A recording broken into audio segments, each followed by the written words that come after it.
Big boss live അപ്ഡേറ്റ്സിലേക്ക് പോകാം. ലൈവിൽ ഇപ്പോൾ മത്സരാർത്ഥികൾക്ക് ഗംഭീരമായിട്ടുള്ള ഒരു ടാസ്ക്കാണ് ബിഗ് ബോസ് കൊടുത്തിട്ടുണ്ടായിരുന്നത്. അതായത് ഇപ്പോൾ നിങ്ങളുടെ ഹൗസിൽ ഒരുപാടധികം തന്നെ സമ്മർദ്ദത്തിലൂടെയാണ് നിങ്ങൾ കടന്നു പോയിക്കൊണ്ടിരിക്കുന്നത്. സോ ഈ ഒരു സ്ട്രെസ്സിനെ നിങ്ങൾ എങ്ങനെയാണ് മാനേജ് ചെയ്യുന്നത് എന്നുള്ള കാര്യങ്ങളാണ് മത്സരാർത്ഥികളോട് ചോദിച്ചിട്ടുള്ള ടാസ്ക് എന്ന് പറയുന്നത്. എന്തായാലും മനീഷ പറയുന്നത്, ഞാൻ വിചാരിച്ചു ഒരു മല പോലെയൊക്കെ ആയിരിക്കാം ഇവിടുത്തെ ഈ ഒരു സ്ട്രെസ്സ്, അല്ലെങ്കിൽ നമ്മൾ കടക്കേണ്ട കടമ്പ എന്നുള്ള കാര്യങ്ങളൊക്കെ തന്നെ വിചാരിച്ചിട്ടുണ്ടായിരുന്നു. പക്ഷേങ്കിൽ അതല്ല, അതിനു മുകളിൽ ഒരു പർവ്വതം പോലെയാണ് നമുക്ക് നേരെ വരുന്നത് എന്നുള്ള കാര്യങ്ങളാണ് അനീഷ് പറയുന്നത്. ഞാൻ മാക്സിമം എന്നോട് തന്നെ ഇരുന്ന് സംസാരിച്ചാണ് ഞാൻ അതൊരു സ്ട്രെസ് റിലീഫ് കണ്ടുപിടിക്കുന്നത് എന്നുള്ള കാര്യങ്ങളാണ് അനീഷ് പറയുന്നത്. നെവിൻ പറയുന്നു, എനിക്ക് ഒരുപാടധികം തന്നെ മാനസിക സമ്മർദ്ദങ്ങളുണ്ട്. എസ്പെഷ്യലി അടുത്ത് പറയുകയാണെങ്കിൽ നോമിനേഷൻ്റെ സമയത്ത് ഞാൻ വരുന്ന സമയത്താണെങ്കിലും എനിക്ക് നല്ല പേടിയാണ് എന്നുള്ള കാര്യങ്ങൾ പറയാറുണ്ട്.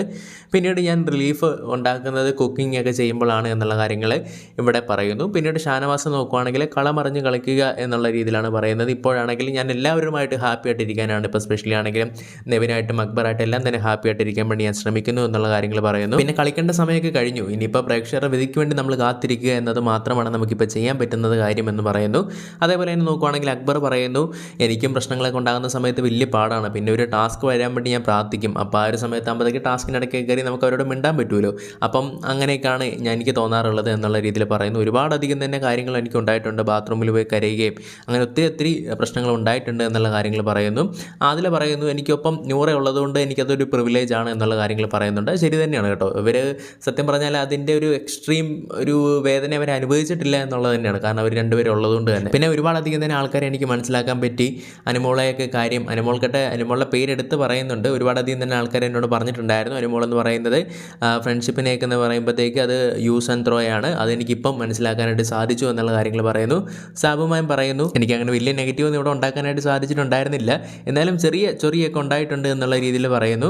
പിന്നീട് നോക്കുവാണെങ്കിൽ ഞാൻ നല്ല രീതിയിൽ തന്നെ നിൽക്കുന്നതുകൊണ്ടാണ് പ്രേക്ഷകർ എന്നെ സപ്പോർട്ട് ചെയ്യുന്നത്. ഓരോ നോമിനേഷൻ കഴിയുന്ന സമയത്ത് എനിക്ക് എൻ്റെ കോൺഫിഡൻസ് കൂടി വരുവാണ് ചെയ്യുന്നത് എന്നുള്ള കാര്യങ്ങളാണ് പറയുന്നത്.